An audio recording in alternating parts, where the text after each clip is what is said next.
الصبح بدا من طلعته.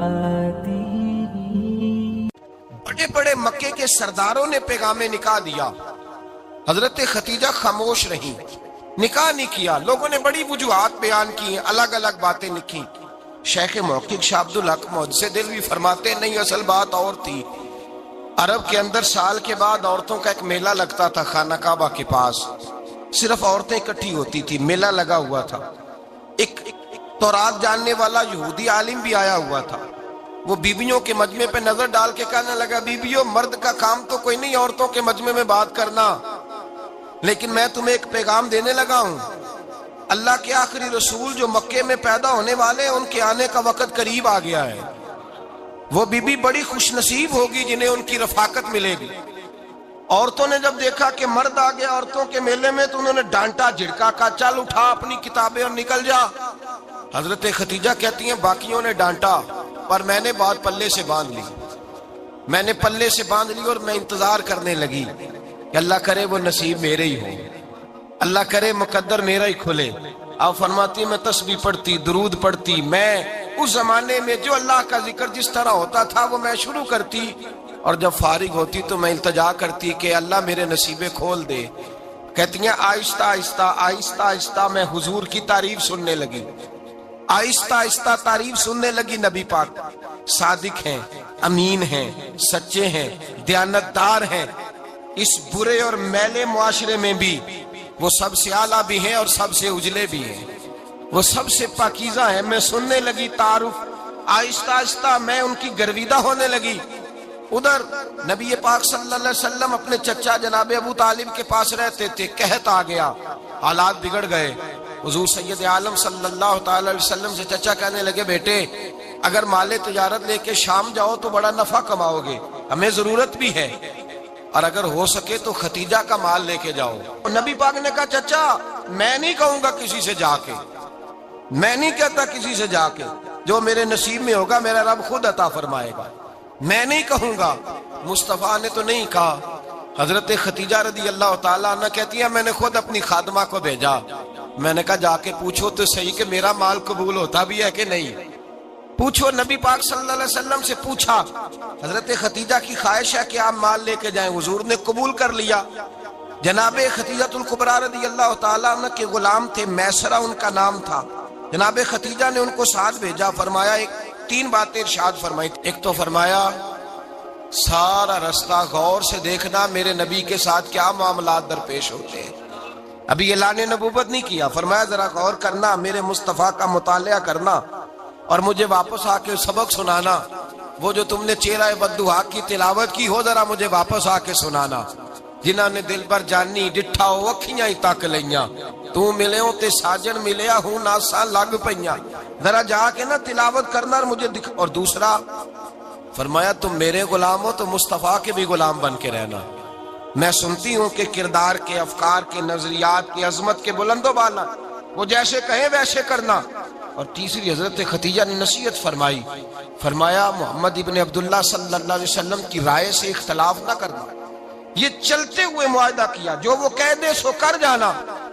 غلام کہتے ہیں میں ساتھ گیا، باتیں میں نے سن لی، لیکن جب سفر شروع ہوا نا ابھی چند منزلیں طے ہوئی تھی، میں نے کہا خدیجہ آپ نے کیا نصیحت کرنی تھی، ان کے ساتھ جو رہے گا وہ ان کا غلام ہی بن جائے گا، ان کے ساتھ جو رہے گا تو اجے میرا محبوب نہیں ڈٹھا، جن ویکھ کے چن شرماوے، جے رکھے ہاتھ پھلاں وچ ہاتھ نال پھلاں رل جاوے، تے ادھی راتی چن چڑھ جاندے جدوں جلوہ فرماوے۔ مایا جو بھی ساتھ رہتا غلام ہو جاتا۔ میسرہ کہتے میں گیا، تجارت شروع ہوئی۔ کہتے ہیں نبی پاک صلی اللہ علیہ وسلم جب منڈی میں پہنچے تو لوگ قسمیں اٹھا اٹھا کے مال بیچ رہے تھے۔ اللہ کے محبوب جب گئے نا تجارت کرنے تو ایک آدمی کہنے لگا چلو معاذ اللہ بتوں کے نام تھے لات و منات، کہنے لگا لات کی، عزا کی، منات کی قسم اٹھاؤ، تو نبی پاک فرمانے لگے ان کی قسم اٹھاؤں جن کا میں نام لینا بھی پسند نہیں کرتا، ابھی اعلان نبوت نہیں کیا۔ اور فرمایا ویسے بھی میں قسم دے کے مال نہیں بیچتا، خریدنا ہے تو خریدو، نہیں خریدنا تو نہ خریدو۔ کہتے ہیں لوگ قسمیں اٹھا اٹھا کے پیچھے جاتے تھے، پر میرے نبی جس سے رخ پھیرتے تھے وہ نبی پاک کے پیچھے ہو جاتا تھا۔